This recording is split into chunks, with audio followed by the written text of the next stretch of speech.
Vamos lá. Então, boa noite, pessoal. A gente chegou hoje ao segundo encontro do módulo 4 do Lab Fora, Modos Críticos e Fazer Autobiográfico, facilitado a todos pelo pesquisador Lucas Alberto Miranda, com as nossas intérpretes, a Ana e a Cláudia. O Lab Fora foi selecionado, tem apoio e é realizado com recursos Funcultura, via edital de seleção de projetos número 017/2021 da Secretaria de Cultura do Estado do Espírito Santo. Lucas, fica à vontade. E qualquer coisa a gente volta pelo chat para qualquer assistência. Beijo, beijo. Boa, obrigado, filho. Deixa só eu mandar uma coisa. Oi, gente, boa noite.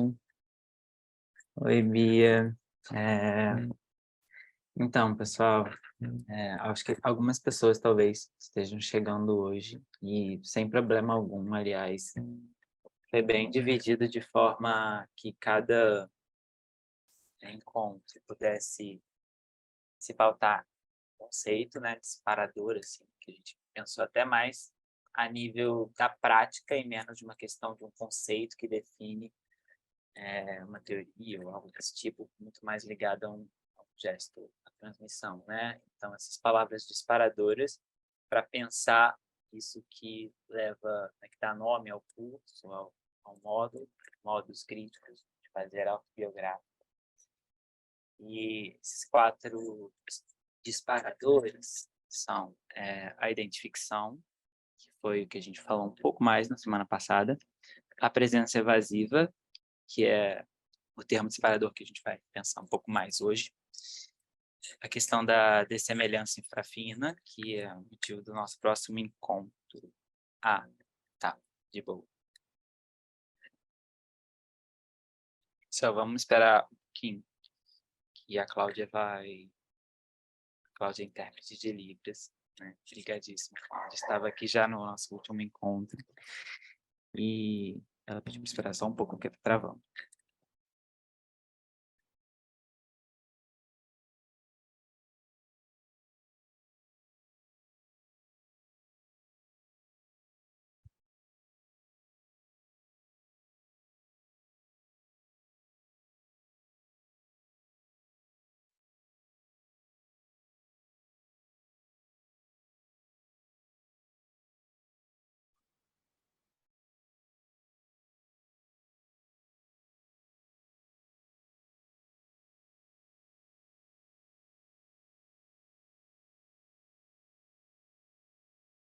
Tá bem.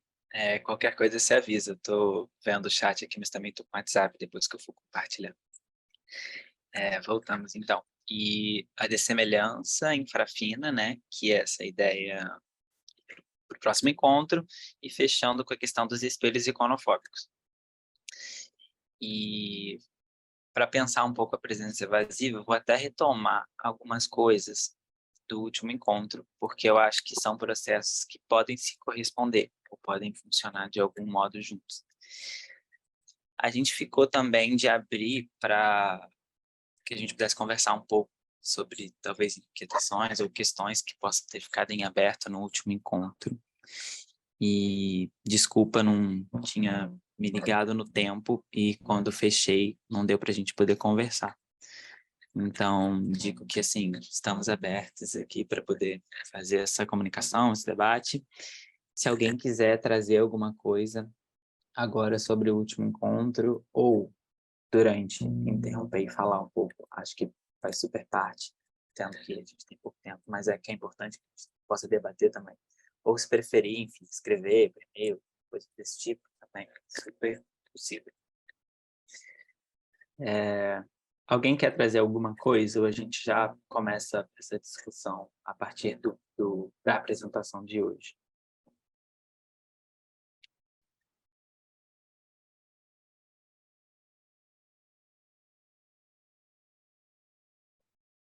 Tá, de boa. Vou começar então.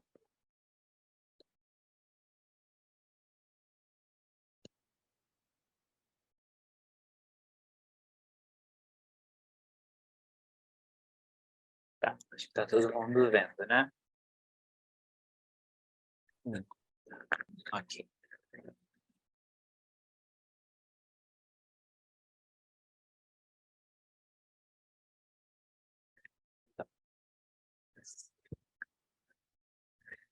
O último encontro a gente abriu com uma frase da J. Mombassa, justamente trazendo a questão da ficção no seu aspecto político de construção desse mundo por vir, né? Da necessidade da ficção operar junto da imaginação, né? Ou da imaginação ser guiada por funcionamento ficcional, para que a gente pudesse imaginar essa realidade que não é a que consagra e reproduz o mundo que nos foi dado a conhecer, e sim que faz destruir esse para poder surgir outro. Dessa vez, eu escolhi abrir com essa frase do Paul Preciado, que está num apartamento em Orã. E a frase é a seguinte: o que chamamos de subjetividade não é mais que a cicatriz deixada pelo corte na multiplicidade do que poderíamos ter sido. Essa frase já desperta uma espécie de pergunta que está dentro dela, que interessa totalmente a ideia da presença evasiva, né? Então, como a multiplicidade se inscreve em um programa de presença contra-hegemônico aos que produzem o que chamamos de subjetividade? Ou seja, o Preciado meio que mostra que, para além dos recortes de produção de si, que desempenham um papel num programa de subjetividade dominante, uma forma de se dizer, de se autorizar, de se expressar e transmitir, a partir de denominadores convencionalmente estabelecidos, enquanto aqueles que são utilizados para produzir uma subjetividade, que outras coisas poderíamos ter sido? Ou que outras tecnologias podemos desfrutar para produzir um si mesmo que não seja esse balizado por um programa, né, colonial, enfim. De algum modo, é uma forma de entender que a subjetividade ela é um registro da presença, da nossa presença no mundo. É uma forma de organizar e coreografar a presença, e que existem outras modalidades de aparição que podem ser frequentadas, que não aquelas amparadas por um conceito de subjetividade que sequer é hegemônico. Então, essa ideia de que é possível pensar uma forma de presença que não seja essa, coreografada, por isso que chamamos de subjetividade, né? Essa necessidade, então, de entender outra forma de funcionamento da presença é um pouco que a presença evasiva tenta fazer, né? Tenta dar conta assim, de pensar. Mas, para isso, eu vou voltar um pouquinho. Como pensar a subjetividade, então, sob o prisma da produção, né? Porque o Paul Preciado, já ali na base de uma leitura sobre subjetividade, que não é essa leitura individualizante da subjetividade, a entender a subjetividade como um processo de produção que se dá na sociedade, né? A subjetividade, na verdade, como um produto de processos de subjetivação. Então, muito mais um constante processo de produção de subjetividade. A gente tem muito mais um processo de produção de subjetividade do que uma teoria que defina o que é a subjetividade e como ela foi mudando durante o tempo, né? A subjetividade é esse processo que vai mudando durante o tempo, né? Os processos de subjetivação produzem formas de presença dos sujeitos, diferentes formas, enfim, acolhidas por alguns denominadores que são centrais. E aqui eu estou trazendo alguns trechos de um texto que é muito bom, da Luciana Miranda com Leonardo Torres, chama Produzir Subjetividades, o que significa. Se a subjetividade é apenas uma dessas formas, ou seja, né, um resultado sobre processos de subjetivação que se tornaram hegemônicos, que, para isso, violentaram diversas outras formas de estar no mundo, como a gente pode pensar registros de presença que não sejam esses, como a gente pode pensar processos de produção de si que sejam mais vinculados à multiplicidade do que à subjetividade. A identificação da subjetividade com a consciência e seus consequentes derivações num eu racional, autônomo, individualizado, parece ser um ponto inabalável da filosofia moderna. Enfim, uma coisa que a gente já falou na semana passada, de que quando a gente está falando de autobiografia, é muito recorrente o aparecimento desse termo, né? de um eu que se reconhece através da escrita, que define os seus liames ali, que de algum modo se representa, se reafirma. E a autobiografia encontra esse registro, esse documento que oficializa um tipo de sujeito no mundo, onde ele começa, onde termina, quais são seus parâmetros éticos e morais, enfim. Como a autobiografia foi utilizada enquanto um dispositivo de produção dessa subjetividade hegemônica, como um valor biográfico foi colocado em prática a partir da disseminação de um tipo de escrita sobre si mesmo. E o eu, né, como esse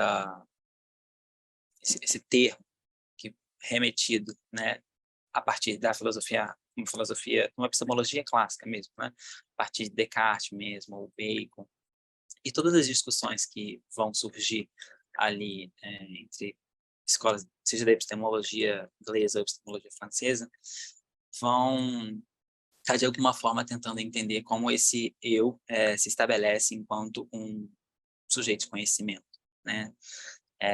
E esse projeto que tenta coincidir ser e pensar, né? E tenta fazer do pensamento uma consequência de um ser, mas é como se fosse de uma única vez, né? Eu penso, logo existo, né? O que existe é apenas uma forma de pensar, né? O existir vem depois de pensar. Então, a existência está, de alguma forma, refém do pensamento. Essa ideia de que essas coisas estariam muito linkadas, né, faz compreender que a subjetividade é algo muito mais teórico e de um campo ideal que se executa, uma forma de pensar que se executa e que vem antes, e não algo que se produz, algo que está num campo mais materialista. Então, a ideia é, desde o Paul Preciado, pensar uma visão materialista da subjetividade. Subjetividade enquanto um processo que vai ser produzido e vai fazer efeito nos corpos, fazer efeito na vida social e gerar certas concepções de sujeito, né? Então, nesse texto da Luciana e do Leonardo, eles trazem justamente a subjetividade como isso, uma coleção de dados sem ordem, sem estrutura e sem lei, e não coincide com o sujeito, porque este é apenas um efeito das articulações às quais as ideias estão submetidas. Então, essa concepção que depois, né, eles vão trazer a Sueli Ronick e o Guattari para poder embasar e fundamentar um pouco essa concepção de subjetividade, faz entender que, na verdade, o que está em jogo não são formas de ser interiorizadas que vão se expressar e vão encontrar nos veículos autobiográficos uma maneira de se expressar, como se existisse uma delimitação muito bem estabelecida entre o que está fora e o que está dentro. O ser interior fosse realmente muito bem formado e sua materialidade se distinguisse da materialidade que compõe as outras coisas ao redor, né? Na verdade, o sujeito está participando dos processos sociais e, como parte deles, ele está os produzindo e também sendo efeito deles, né? Sendo produzido por eles. Então, todas essas coisas são elementos que intervêm na própria sintagmática da subjetivação, eles vão até levar a um nível inconsciente. Enfim, os processos de subjetivação estão afetados por diferentes coisas que a gente não tem um dimensionamento. E aí eles vão trazer, né? Que coisas são essas que fazem, né, nós sermos quem nós somos? Ou que tecnologias são essas que constituem uma ideia de sujeito? Um jeito de usar a linguagem, ou se articular ao modo de semitização coletiva, uma relação com o universo das tomadas elétricas, nas quais pode ser eletrocutado, uma relação com o universo de circulação da cidade. Então, todos esses elementos, até os mais banais, como essa relação com as tomadas da sua casa, de algum modo estão produzindo isso que hoje a gente entende enquanto um eu interior, apartado, do mundo a partir da sua própria visão de si mesmo. O que faz, então, que a gente se oriente no mundo segundo alguns padrões estabelecidos, consagrados, que experimentamos como totalidade indivisível? Presença estável né? Alguns denominadores foram historicamente importantes para poder consolidar a ideia de que a gente está presente no mundo e intervindo a partir de uma interioridade, de alguma forma organizando a realidade a partir de uma subjetividade que se aparta dela, consegue pensar a realidade de lado, né, como de fora, ou né, de forma vertical, por cima. E aí, algumas coisas vão ser importantes para a gente pensar isso, né? A ideia de nome próprio, por exemplo, trabalhada por diferentes autores que pensam a questão da autobiografia enquanto um desses denominadores essenciais para poder construir um sujeito que se reconhece e que tem domínio sobre o seu próprio pensamento, ou que teria, de alguma forma, uma personalidade, um modo de ser muito bem delimitado e próprio, né, pessoal, íntimo. Esses denominadores, como o nome próprio, por exemplo, ou como os diferentes documentos, né, que comprovam a sua existência, por exemplo, ou mesmo uma autobiografia, um diário íntimo, uma confissão, eles trabalham muitas vezes com formas de presença que são estabilizadas, né? Essa presença frontal do sujeito. A foto 3x4, a imagem que me representa, o nome que me foi dado, o meu RG, o meu endereço, ou, enfim, outros denominadores que são compartilhados enquanto denominadores que atestam a presença de um sujeito e dizem sobre esse sujeito alguma coisa. Essa definição provisória que a gente está pensando agora para falar de subjetividade pode ser tudo aquilo que concorre para a produção de um si, um modo de existir, um estilo de existência. Então, se a gente falou na semana passada sobre os manuais de conduta ética e os manuais de etiqueta, eles também foram dispositivos utilizados, por exemplo, na produção das civilizações, para que se programasse uma forma de ser no mundo, né? Uma conduta ética, por exemplo. E as autobiografias e biografias foram historicamente entendidas enquanto dispositivos com os quais a gente poderia aprender algo sobre a existência, aprender sobre como se tornar esse sujeito que, no fim de sua vida, tem a sua existência reconhecida enquanto memorável, né? Então, a ética de si mesmo, como produzir um sujeito que seja relevante, que vida é essa que deve ser honrada e tornada gloriosa a partir de um dispositivo de recordação coletiva numa cultura. Para pensar justamente a biografia e a autobiografia como esses dispositivos que estiveram vinculados a transmitir e reproduzir processos de subjetivação que vão desencadear em uma concepção bem restrita de sujeito, mas que no final das contas vai querer se fazer universal, o texto do Bourdieu, chamado A Ilusão Biográfica, veio como uma possibilidade para mim, porque é um texto, enfim, que é curto e eu trouxe algumas partes que está sendo analisada é justamente como que as biografias são totalmente editadas e partem de alguns princípios que são suposições muito restritas, tornadas universais, né?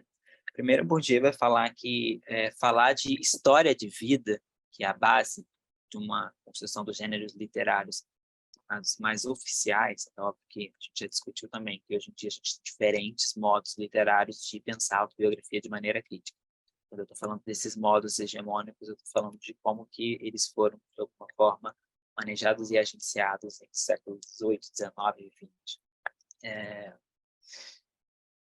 Falar de história de vida é pressupor, então, que a vida é uma história. Então, a vida já é estabelecida enquanto uma história, e a concepção que a gente vai ter de história não é essa história marcada por um tempo não cronológico ou marcada pela forma como o sujeito cria relação com a sua memória, mas sim essa história mais oficial, né? Como uma história da historiografia, em que a narrativa história ela tem um início, a narrativa histórica tem um início, meio e fim, e ela está organizada por uma coerência, e, de algum modo, alguns eventos são tornados mais importantes do que outros. Então, essa definição de história que economiza reconhecimento de diferentes formas, e formas que geralmente são problemáticas, né, de reconhecer alguns feitos enquanto mais importantes do que outros, a partir de valores morais que derivam de uma cultura e não de uma concepção transcultural, por exemplo. Então, antecede a biografia ou a história de vida, a própria existência ou a narração da própria vida, uma prerrogativa de que a história seria a base para a vida. E depois ele vai trazer algumas concepções de que o fato de a vida constituir, né, a biografia e a autobiografia, nesses moldes, de algum modo fazem com que a vida se consume como esse todo, conjunto, coerente, orientado, como se as coisas estivessem funcionando a partir de uma lógica do sentido que é universal, né? Que de alguma forma opera sempre na existência. Ou seja, as coisas acontecem a partir de uma coerência. E as coisas que não são coerentes ou as coisas que não se encaixam na lógica que opera essa história devem ser deixadas de lado ou devem ser entendidas enquanto menos importantes. Então, toda a questão do acaso, por exemplo, né, ou daquilo que não responde muito bem à coerência sobre os fatos da minha vida, ganham um lugar de menos importância e são entendidos enquanto menos importantes, ou não vão estar no relato autobiográfico, né? Tanto que uma das respostas à autobiografia na contemporaneidade é a autoficção, né? Justamente como um programa que vai questionar o quão ficcional não é uma autobiografia e o quão é necessário subverter o modo operativo do autobiográfico para poder encontrar formas de falar sobre a própria vida que não excluam acontecimentos que estão sendo marcados por uma incoerência ou sendo marcados por denominadores mesmo que não são aqueles estabelecidos, como a ideia de cronologia, ou a ideia de teleologia, ou a ideia de coerência, né?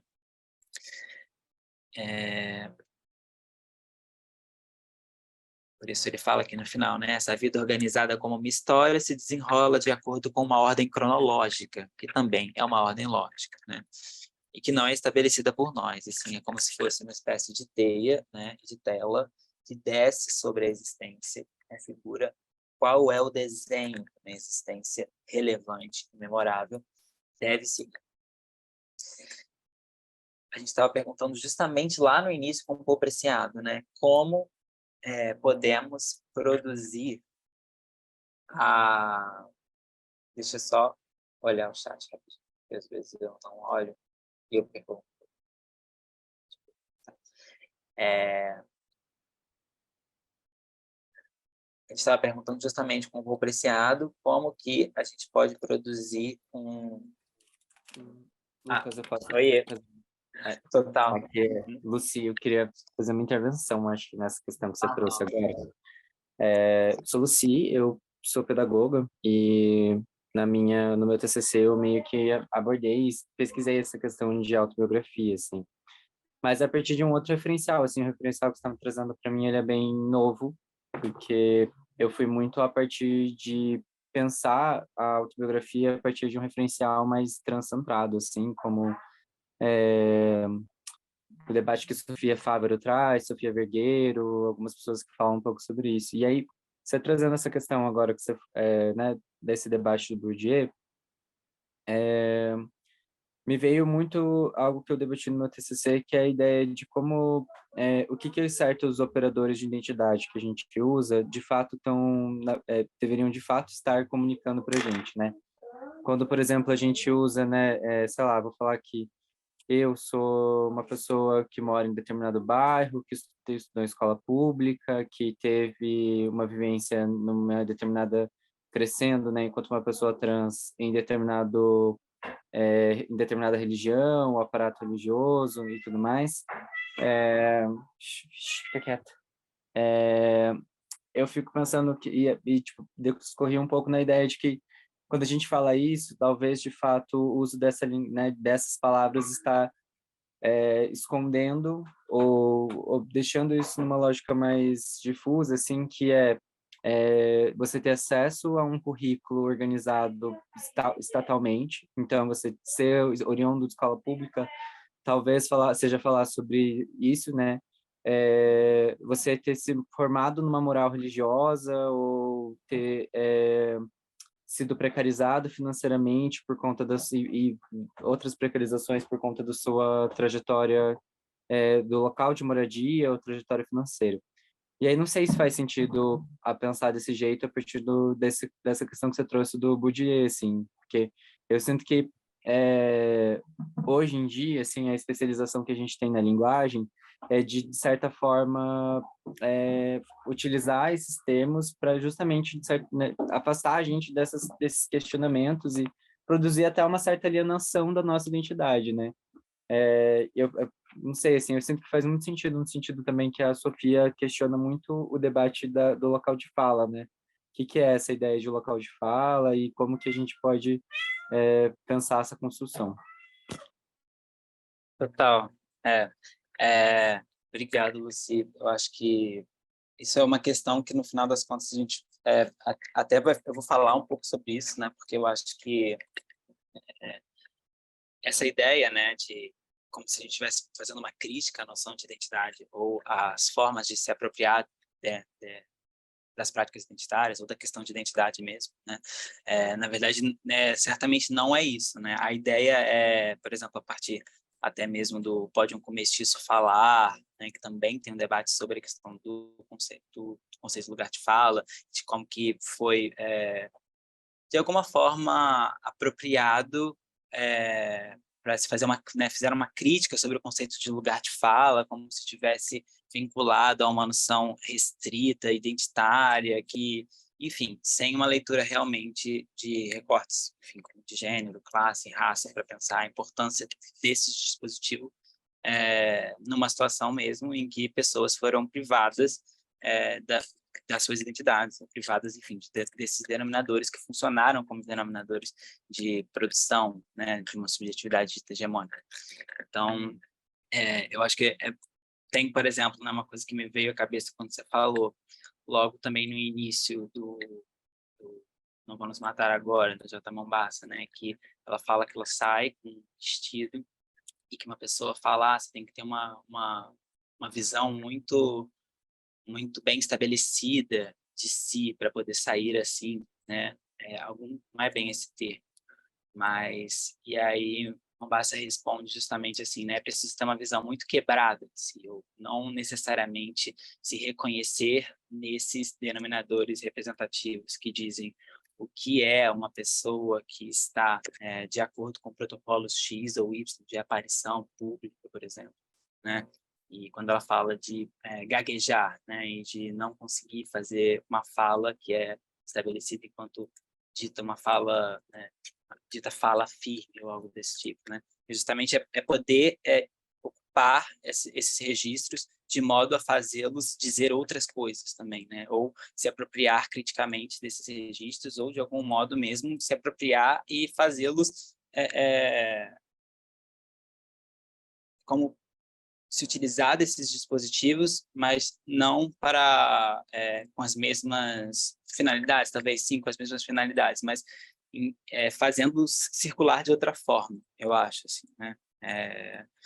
E, enfim, eu acho que tem um pouco essa coisa no Pouco Preciado, lá no início também, dessa coisa da multiplicidade, enfim, parece um pouco que a ideia é ficar com a multiplicidade e nunca poder, então, pensar modos de estabilização, isso é muito doloroso, né? Isso é uma grande ilusão. Enfim, são mais do que necessários esses operadores para a manutenção das existências mesmo, né?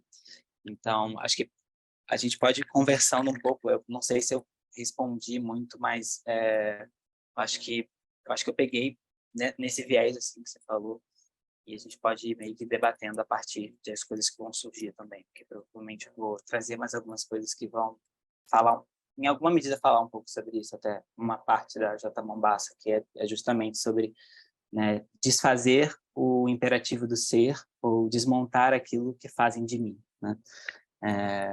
Mas, enfim, Ou de boa? Então, continuando.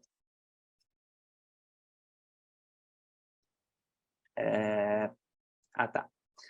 Enfim, a escrita de si é um tema que surge quando a gente pensa a questão da autobiografia, né? E tem algumas análises muito básicas sobre a ideia de escrita de si, como um estabelecimento mesmo de um modo de falar sobre si mesmo, né? Um modo de falar que não é um modo, assim, que dê lugar para o acontecimento e para as formas de existir que não estejam cartografadas, né? É um si mesmo que se reconhece, sabe quem é e que, de alguma forma, utiliza a escrita apenas como um veículo representativo, quando, no final das contas, a escrita de si não necessariamente funciona assim, né? E funciona muitas vezes num caráter apresentativo, e o dispositivo da escrita funciona mesmo como um modo de construção de si, né? Não de registro apenas. Então, essa prática apresentativa, né, que fica de lado quando a gente pensa um modo de escrita de si ou um modo de uso do autobiográfico, que vai consolidar alguns denominadores que puderam anteriormente ser utilizados em processo de opressão, né, ela, de algum modo, esses dispositivos ou essa escrita de si pode estar compromissada com um tipo de produção subjetiva, se aparta desse caráter mais apresentativo. Assim, essa é a tese do Bourdieu, nessa parte. E, enfim, aí aqui tem a discussão mais até bem central nessa coisa do nome, que também acho que Lucy trouxe agora, essa ideia do nome próprio como instituição, enfim, né? Toda uma crítica a essa noção de nome próprio, que vem lá dessa crítica à noção de identidade, muitas vezes, e que não leva em consideração, por exemplo, a necessidade ou a importância do nome próprio para diversas pessoas, cujos nomes, enfim, foram dados por outras pessoas, e a partir desses nomes, desejos e imaginários foram, de algum modo, transferidos ou projetados, né? Então, a importância do nome numa outra operação, que não é aquela de documentar aquilo que já foi esperado, mas sim de defender e apresentar aquilo que se quer para si. E aí, a gente pensou a identificação como um operador de forma subversiva de produção de si, né? Se identificar com aquilo que não existe. E a presença evasiva também está um pouco nesse parâmetro, da ideia da produção subversiva de si. Se a identificação tinha a ver com identificar-se com o que ainda não existe, ou com aquilo que talvez não se estabelece muito bem dentro de um regime representativo que está sendo valorizado, esse processo envolve o que a gente tinha falado antes, que é uma saída, né, uma desvinculação ou um luto em relação às identificações prévias, né, ou uma forma de se relacionar com as identificações que já estão estabelecidas, que tome elas de forma crítica. Então, isso é trazido, por exemplo, pela Ursula Le Guin, que a gente não falou, porque não deu tempo, mas eu trouxe agora, porque eu acho que vai ser bem importante. A ideia é interromper esse agenciamento, então, da nossa vida na reprodução de um mundo que existe e na manutenção de uma realidade, ou seja, como que você consegue sobreviver ao mesmo tempo produzindo uma crítica à realidade como ela se estabelece. A gente sabe que esse processo envolve, né, lidar com a violência, lidar com o sofrimento, então é sempre uma questão muito muito delicado pensar isso, né? A questão de quem é que vai ser responsável pela destruição do tornado hegemônico, né? Porque as pessoas que foram tornadas e vulnerabilizadas são as pessoas que precisam, então, estar numa linha de frente de um processo de destruição, né? E de não se apegar a esses denominadores.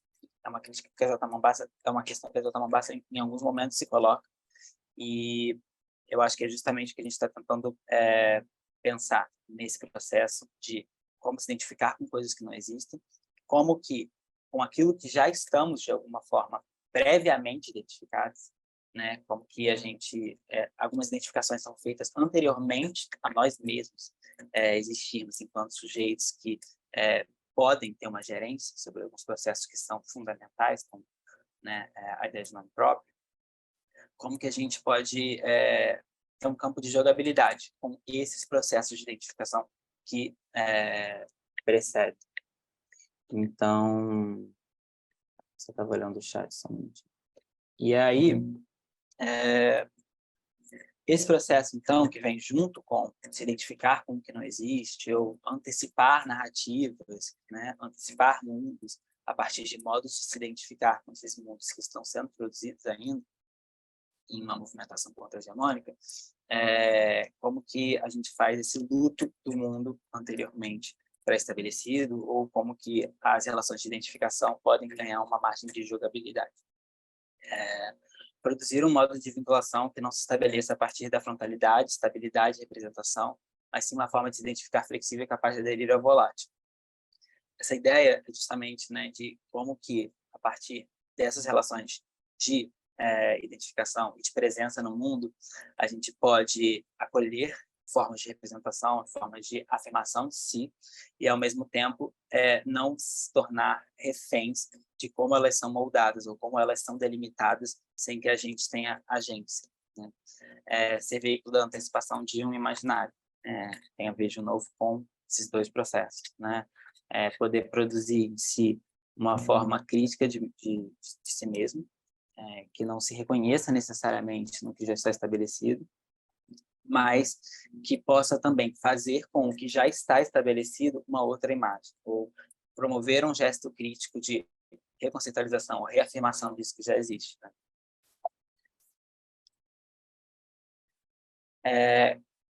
Eu trouxe aqui várias frases disparadoras para pensar a questão da presença evasiva, porque realmente não é uma coisa definida e são mais provocações que rondam em torno desse termo. Romper com os conscientes para recolher os restos dos processos de subjetivação que produzem o si mesmo, né? O que sobra, o que não se enquadra, o que de mim não consegue se afirmar ou se filiar nos registros frontais de produção de presença, né? Como a gente recolhe isso que fica de lado, isso que não se comunica muito bem, né? Não fica bem dito, digamos assim, fica mal dito nesses termos, nas estruturas que foram direcionadas para falar de si.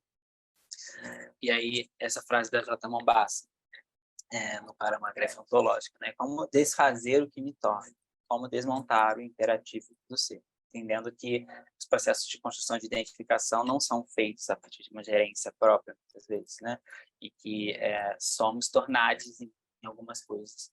E que, para podermos ser outras, às vezes temos até a tarefa dupla de desfazer as identificações que existem, que estão projetadas em nós, e construir outras. Então, o simples fato de existirem já representações com as quais eu me identifico, não necessariamente consegue fazer com que eu seja desvinculado dessas outras relações que já estão estabelecidas.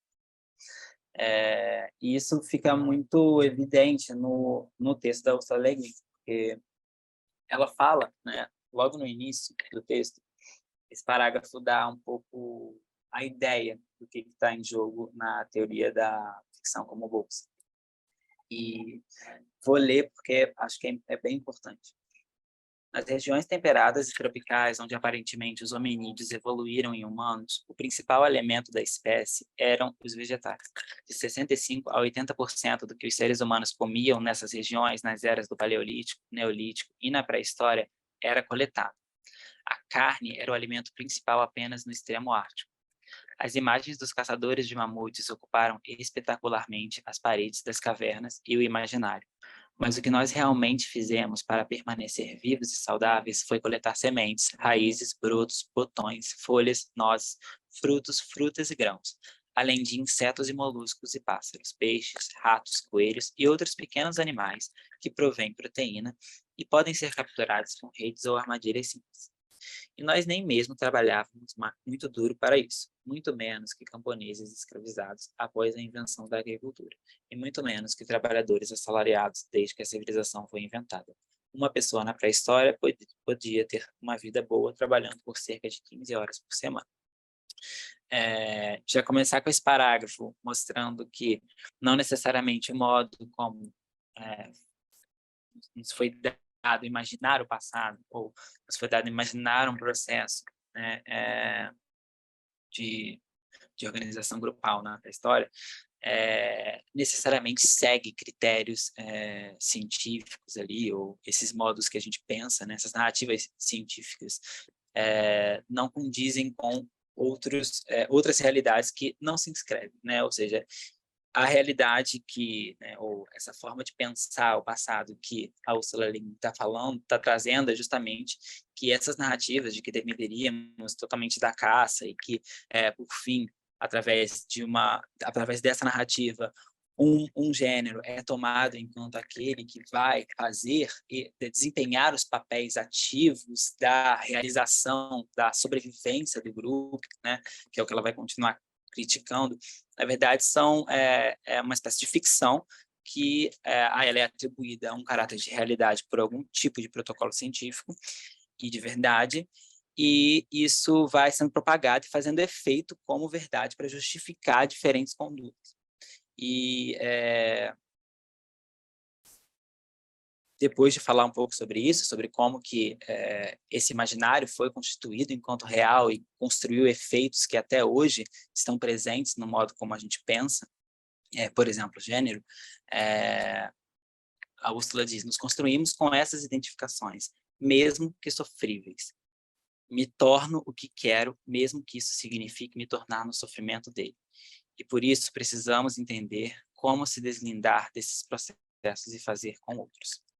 Essa história de que ela vai trazer depois, né? Algumas vezes parece que essa história está se aproximando do seu fim. E antes que não se conte mais nenhuma história, alguns de nós aqui, na colheita dos cereais em campos de milhos alheios, achamos que é melhor começar a contar outra história, com a qual talvez as pessoas possam seguir quando a antiga acabar. Talvez. O problema é que todas nós nos deixamos fazer parte da história do assassino, e por isso podemos acabar junto com ela.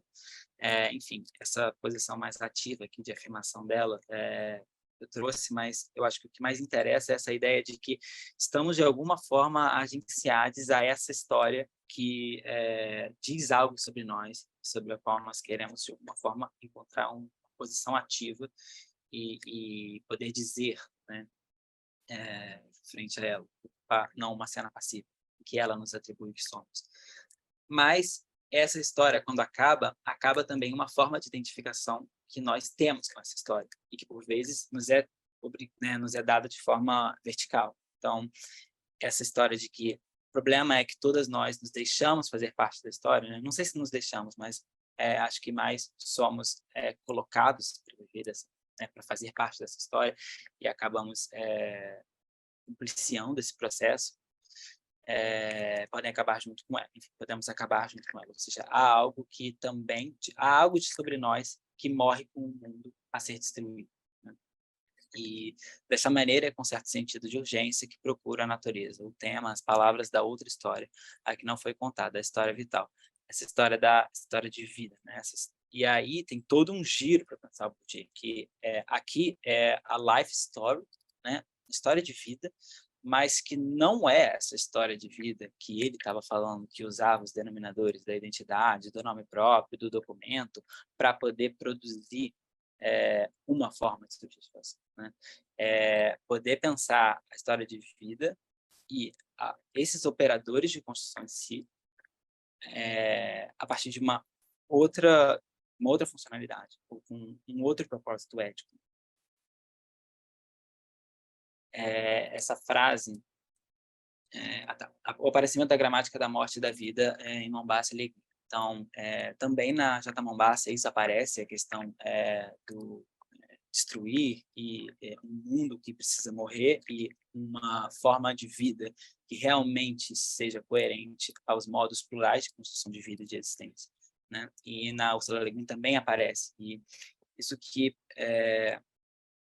para a gente pensar como que essa multiplicidade se inscreve em um programa de presença contra-hegemônico aos que produzem o que chamamos de subjetividade. Então, mesmo que estejamos em um mundo que, de alguma forma, nos compele a produzir formas de relação que podem reproduzir processos de opressão, já estão estabelecidos há muito tempo, formas de existir aqui que, estabelecidos no sentido de já existem, né, modos de lidar com esses denominadores que são distintos, que estão, que visam outras funcionalidades ou visam fazer circular esses operadores em um outro programa que não seja de compactuar e reproduzir essa realidade. Então, essa ideia da morte de uma forma de funcionamento, em questão de uma outra forma de funcionamento, já indica que há algo que já está acontecendo e que acontece a despeito de o que historicamente, ao que condicional, ao que já está condicionado, né? Então, existem formas de desobediência que já se estabelecem.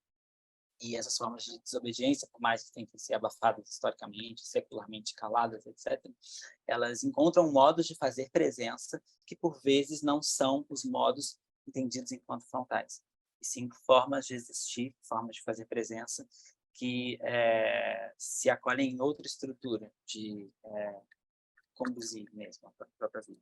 E vou falar um pouco a partir disso agora. A presença evasiva foi esse termo que surgiu quando eu estava pesquisando o que foi entendido enquanto obras de arte autobiográfica na crítica de arte brasileira, dos jornais principalmente, e por que quando se falava de autobiografia no Brasil, surgia uma figura específica, que era o Ismael Neri, ou Ismael Neri. Por que a obra dessa pessoa era entendida enquanto um marco para a biografia no Brasil? Por que isso foi estabelecido na história? E que tipo de conceito e concepção de autobiografia estava sendo mantida quando a gente ficava afirmando que a obra dele era autobiográfica, era um marco do autobiográfico? Como a gente precisaria romper, então, com isso? Então,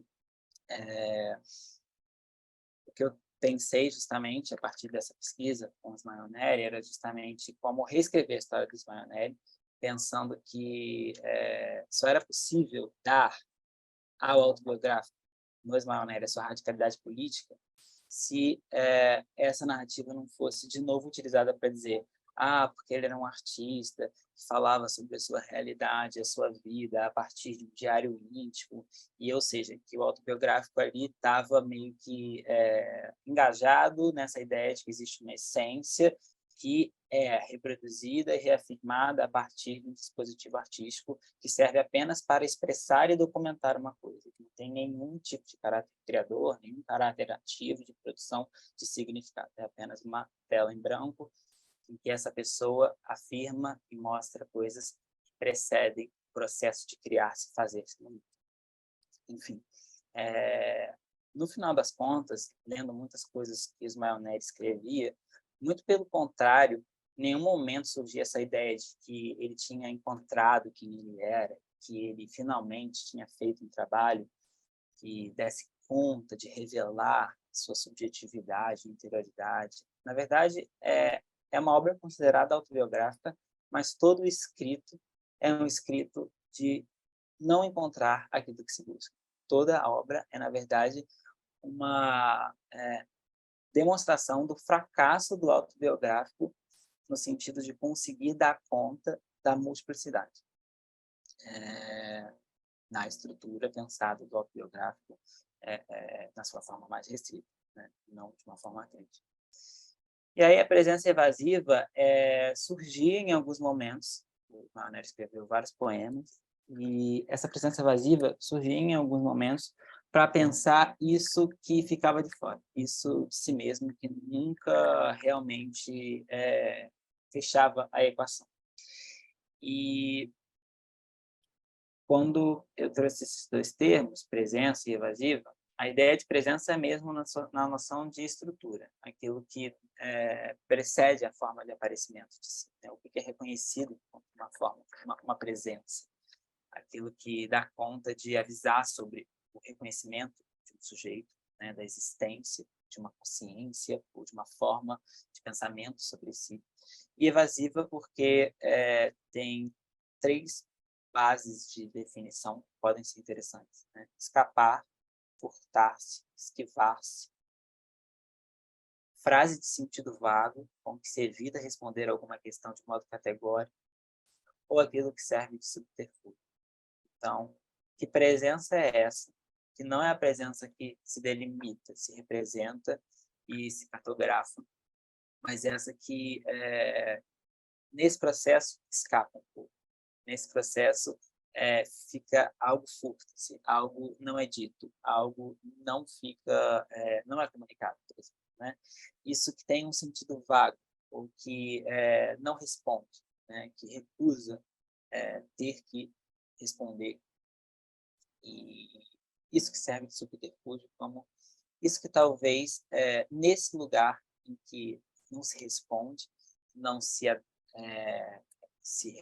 não se equaciona, né? Algo se salta, né? Algo se guarda, algo existe, e existe nesse estado de flexibilidade, ou de possibilidade de se associar a outras coisas. Que já existe e desobedece. Então, essa ideia de essas formas de estabelecer presença que não necessariamente se enquadram nas funcionalidades e modos operativos que os denominadores de produção de si mesmo previam. Essa ideia de que já existe uma forma de produção de identificação que é crítica e que não vai responder com uma presença frontal necessariamente, ou melhor, talvez não vai se limitar à presença frontal, não vai se saciar com esses denominadores, vai fazer deles outra coisa também, ou vai promover um gesto crítico para eles, pode ser pensada de diferentes formas, né? Eu trouxe Ismael Neri, justamente ele fala, né, nesse poema: sou o que não existe entre o que existe, né? O interesse era justamente o entender as formas de existir que não conseguiam ser faladas pelos meios que ele encontrava para se dizer, seja escrita, seja em cultura. E essa ideia da fuga como preservação e afirmação da diferença, né? E justamente, de novo, tem a questão aí, né? Em que medida, então, a fuga é realmente um processo que deve ser entendido a ser defendido, né? Porque a fuga envolve um sofrimento, a fuga envolve, enfim, né? Mas, ao mesmo tempo, tem essa discussão que pode ser lembrada pelo marco temporal, a discussão do marco temporal, que surgiu há pouco tempo, sobre a demarcação das terras indígenas, né? O critério do marco temporal era que fossem concedidas, então, as terras para os povos que estivessem os territórios ocupados no dia X do estabelecimento da Constituição de 1988. Um dos principais argumentos a favor era de que essas pessoas teriam resistido nas suas terras e teriam lutado por elas ali, ou resistido em outras terras, e isso significaria, então, um processo de permanência de uma cultura ou algo desse tipo. Quando, no final das contas, muitos povos não estavam nas suas terras, ou não estavam em um território demarcado, porque estavam resistindo num processo de fuga, né? Ou estavam sobrevivendo porque precisavam fugir. Então, essa leitura também da fuga como um lugar em que algo está se produzindo, né? Que também pode ser lido como uma recusa de estar no território que foi concedido, né? Os abacanoeiros, por exemplo, né? Que hoje em dia são 2 famílias que resistiram, mas resistiram porque estavam sempre em fuga e negavam esse o contato ou os tipos de as concessões necessárias, né, para o estabelecimento do território.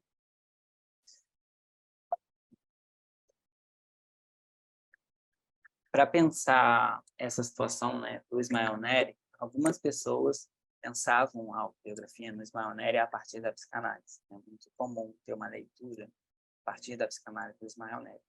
Mas, muitas vezes, para reafirmar essa ideia de que o Ismael Neri estava apaixonado pela ideia essencial de si mesmo, e que a arte dele servia para isso, quando, no final das contas, todo trabalho era um trabalho sobre a dificuldade de chegar ao fim dessa equação, ou algo que sempre restava, e algo que não conseguia se estabelecer no campo de presença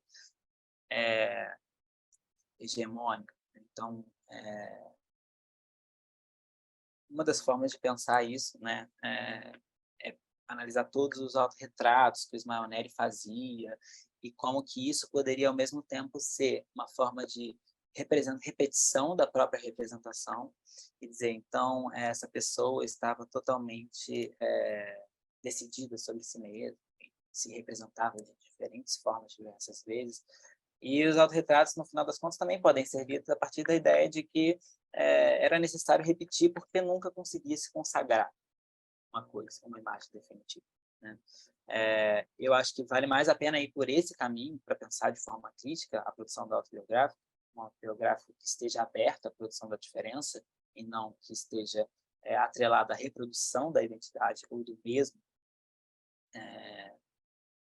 porque faz a gente pensar essa identificação não necessariamente como uma associação a uma imagem previamente estabelecida, ou que circula a partir de funções e formas, enfim, de semiotização que não estão sob o nosso domínio, mas a identificação como a relação do sujeito ao significante. Essa ideia de que o sujeito se identifica com algo que não necessariamente é um significado, que não necessariamente já está fechado e é uma representação que só pode atingir certas formas de aparecer.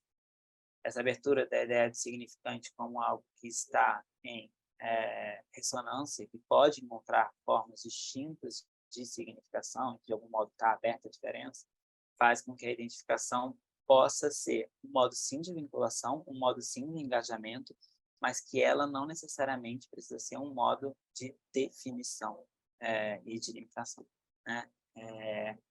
Essa ideia de pensar a identificação como relação do sujeito com o significante é uma das ideias que vão aparecer lá no Lacan e vão ser uma reviravolta na ideia que a gente estava pensando na semana passada, da identificação a partir da questão da imagem, do imaginário, desse extrato ou registro em que há uma solidificação maior, né, dos processos. A relação com o significante abre para essa cadeia mais do pensamento simbólico e das formas de relação que nós podemos ter com a imagem, mas principalmente com como uma palavra produz uma imagem, como um tipo, uma operação produz uma forma de ser.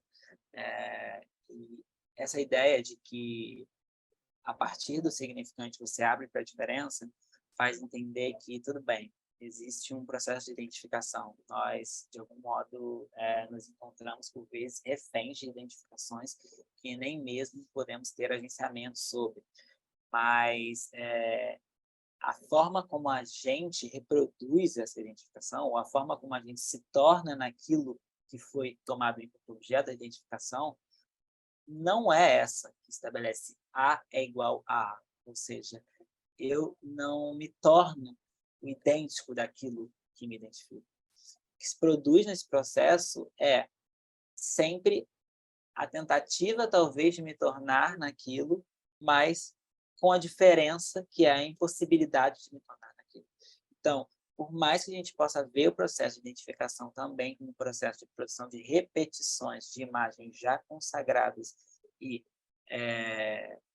de agenciamentos dessas imagens em estruturas que podem já ser mais recorrentes, não significa que não haja um outro processo que corre junto, que é de nunca essas identificações serem totais e poderem, enfim, estar isentas de algum ruído ou de algum tipo de posição ativa na qual o sujeito recusa ter que se tornar igual àquela outra coisa.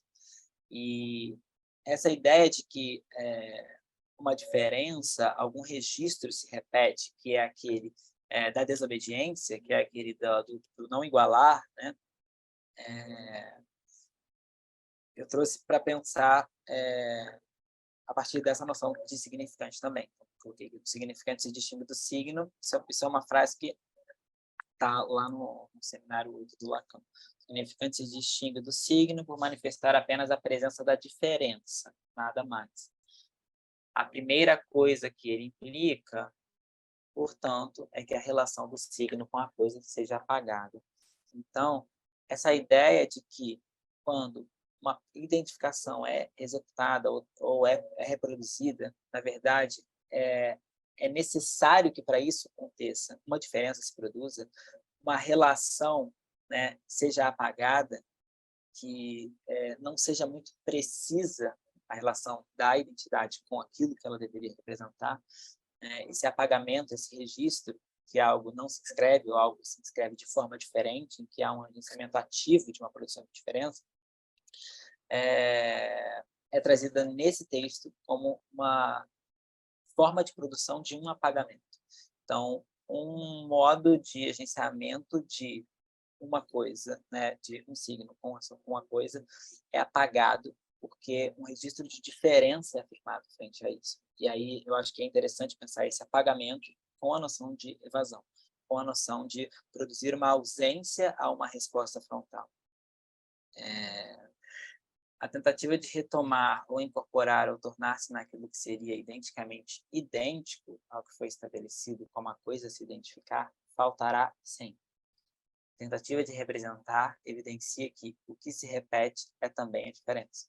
Então, a diferença como isso que se produz se repete nos processos de identificação, que talvez seja mais interessante seja acompanhar essa produção da diferença e ler nos gestos ortográficos, sim, a utilização desses denominadores que são estabelecidos como denominadores mais frontais de presença, como que elas produzem um resto, ou elas também produzem uma forma de diferenciação, ou a elas está necessariamente vinculada uma relação de produção de diferença também. E aí, claro, com margens de erro que são variáveis, né?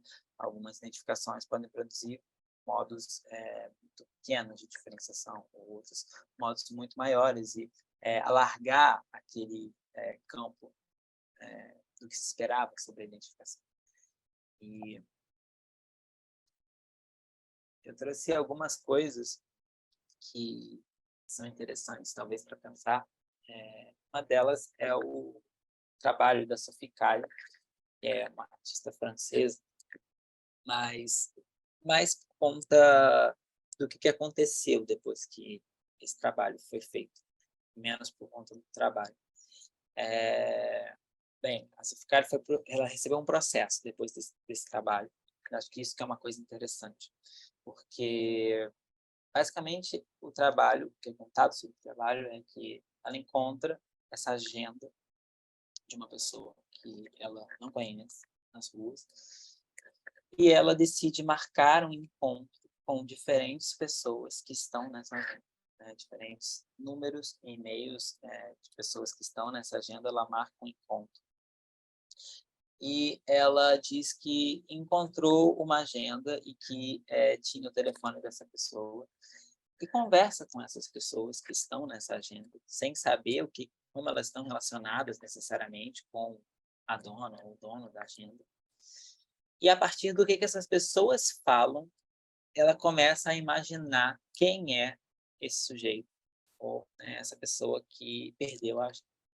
E ela constrói essa imagem dessa pessoa, constrói uma forma de pensarmos esse sujeito, que não é a partir dos denominadores mais frontais, né? É a partir de coisas que ela vai recolhendo e pensando sobre essa pessoa. E a gente poderia dizer, então, que esse resultado é um resultado totalmente irreal e que, enfim, não está submetido aos compromissos com a verdade sobre o que é essa pessoa e etc.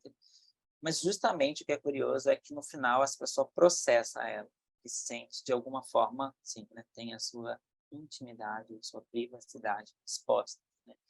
Então, de alguma forma, eu fico pensando se esse trabalho também não é um modo de avisar sobre constituições de presença ou formas de estar no mundo que constroem nós mesmos, mas que não necessariamente se dão a partir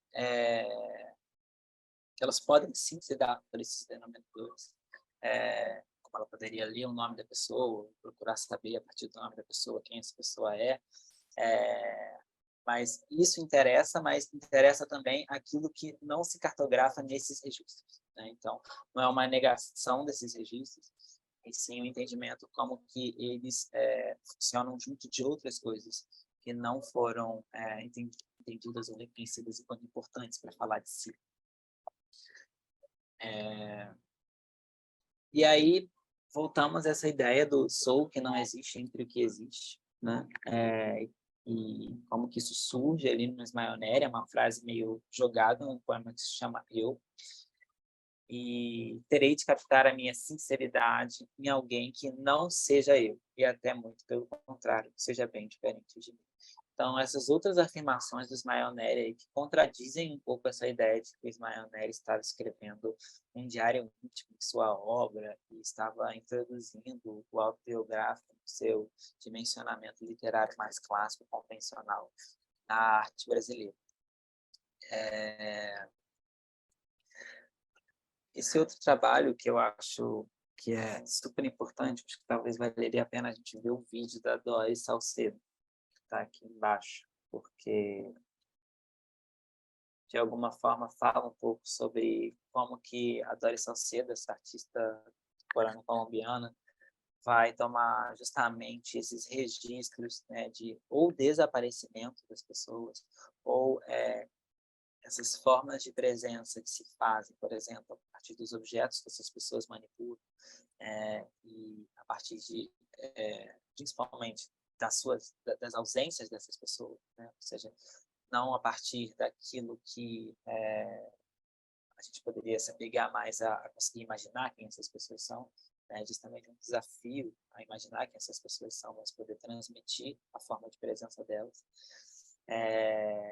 Esses trabalhos, são 3 trabalhos, mas acho que vou começar com esse daqui que ela fala.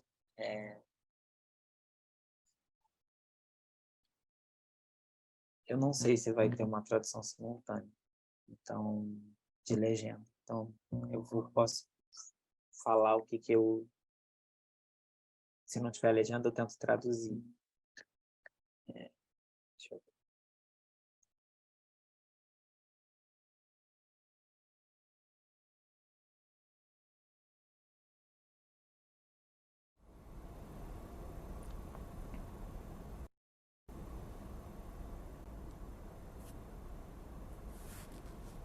All of my work is based on real experiences. So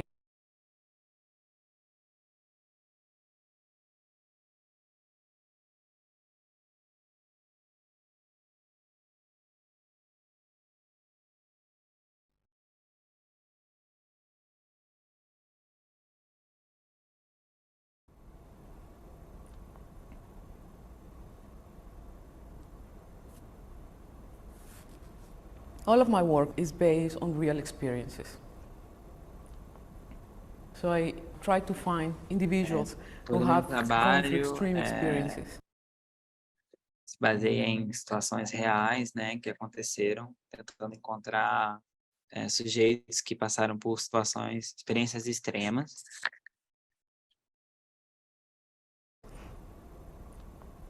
That is the point of departure. Then my work starts. In this case, it's about the Esse é o disappeared ponto de people. início, né, essas experiências extremas. E vocês não estão vendo tão bem, né?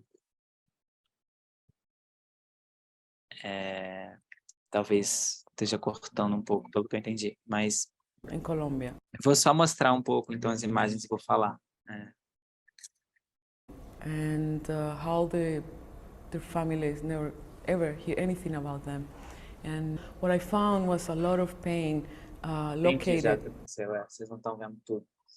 Mas tudo bem, depois eu posso compartilhar com vocês o nome desse trabalho, que é o trabalho que ela está falando lá, que não é nenhum desses dois. Esse trabalho que ela está falando, que é um trabalho que ela fala sobre as pessoas desaparecidas na Colômbia.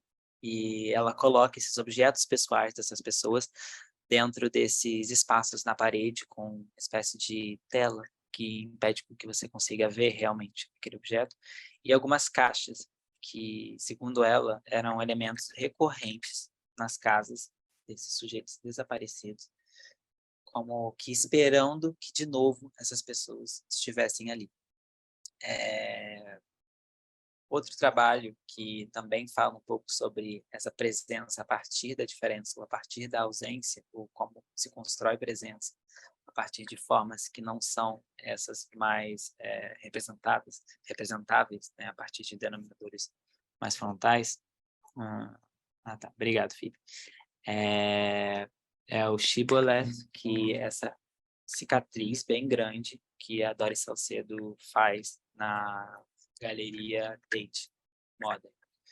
E a prerrogativa para esse trabalho ser feito é que fosse feita essa grande rachadura no chão e que ela não fosse tirada. E que se tivessem que colocar um chão em cima, né, tivessem que fazer de novo o chão ficar sem a rachadura, que colocassem um chão por cima. E que essa rachadura sempre ficasse ali, como algo que não é visto, mas que faz efeito, que constrói significado. Ou algo que não é reconhecido, mas que nem por isso tem uma produção de presença menos real.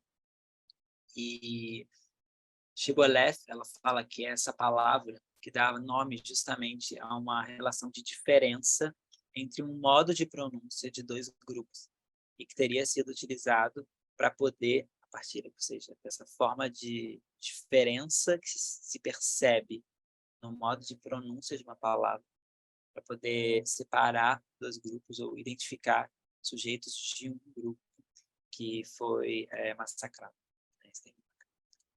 Então, essa possibilidade também, né, com essa palavra, de pensar como que algo que não é no nível de uma nova palavra ou uma coisa, algo no registro do positivo, né, do positivo no sentido quantitativo, né, mas algo de como que, no que já se estabelece, há uma diferença que se produz, como essa diferença, por exemplo, aqui, foi manejada para finalidades, né, foi observada e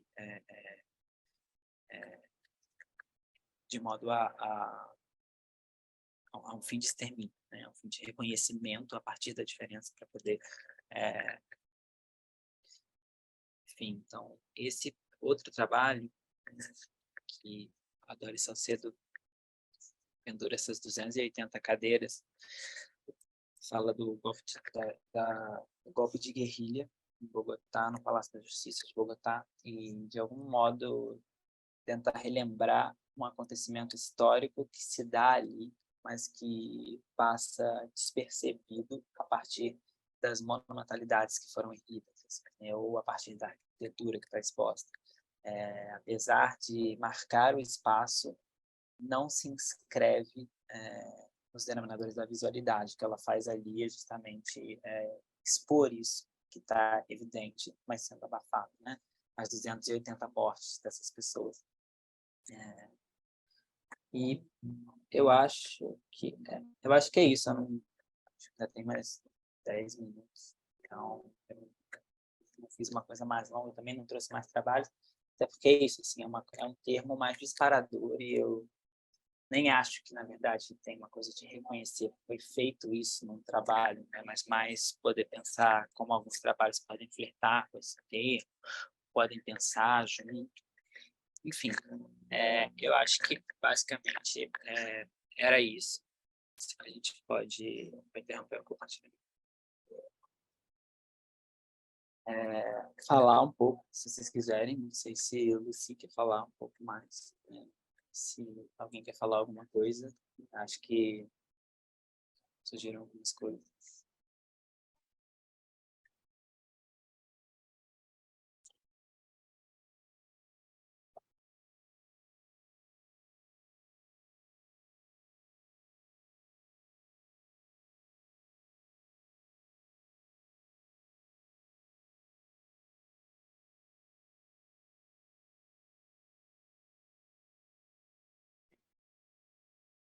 Vai ficar por aqui também. E falar mais a partir da semana que vem. Mas é aquilo. A gente pode, se alguém quiser falar alguma coisa, e-mail, escrever, e também podemos falar mais. Qualquer questão, e se vocês tiverem alguma ideia também, quiserem que algo seja elaborado, que algo seja repensado, super tragam para a gente poder pensar juntos, sabe? Acho que é isso, então. Última chance para uma intervenção. Eu tenho uma dúvida, mas é algo assim que eu posso ter perdido essa informação ou ela pode ter surgido na minha mente, assim. Mas é que eu lembro de ter lido algo no primeiro e-mail sobre uma possibilidade de intervenção, assim, ainda na publicação, e vocês não chegaram, acho que, a comentar sobre isso, e aí eu não sei, assim, se dá para utilizar esse tempo, talvez, para explicar um pouco essa possibilidade e tal, porque nessa aula de hoje, na aula de semana passada também, eu me senti um pouco mobilizado, assim, fiquei interessada, talvez, assim, não sei se outras pessoas também, e essa dúvida, na verdade, não é tão pontualmente do debate, assim, mas é também, né, para poder pensar, assim, se dá para produzir algo a partir do que a gente está discutindo aqui, algo que possa ser, agregar o conteúdo do material e tal. Ótimo isso. Não sei se Phoebe tem alguma ideia.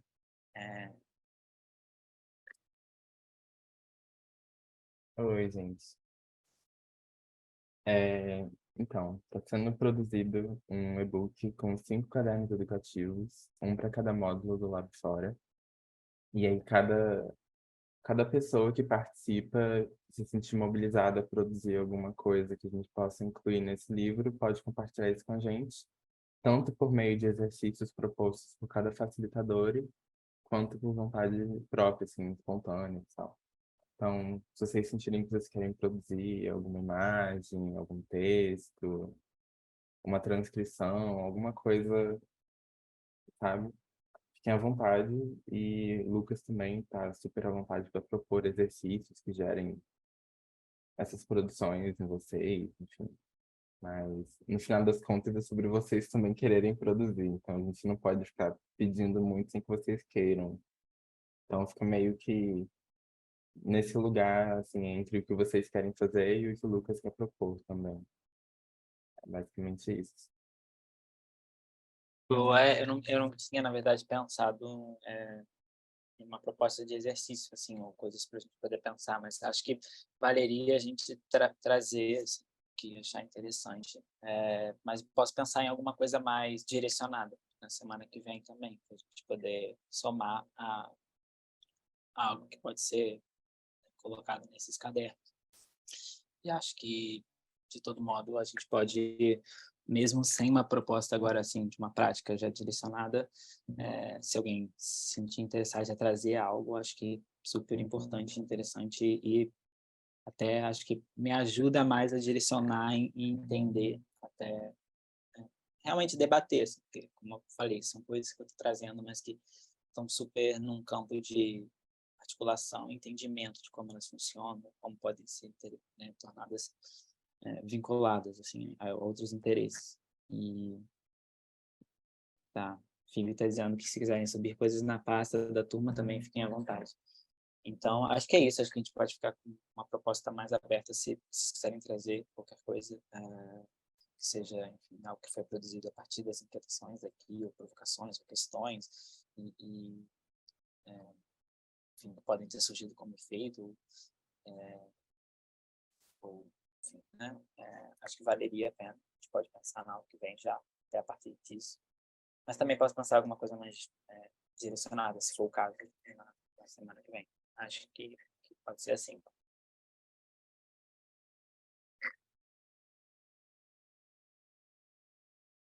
Se alguém tiver uma proposta, né, e quiser expor, acho que super valeria a pena. Mas acho que é isso, então. Acho que a gente pode talvez ficar por aqui, então, e se encontrar na semana que vem com essa ideia de que algum tipo de produção que surgir, se vocês quiserem trazer, mas que eu fico de pensar também em alguma questão de exercício ou alguma coisa que a gente possa produzir coletivamente para compor o caderno.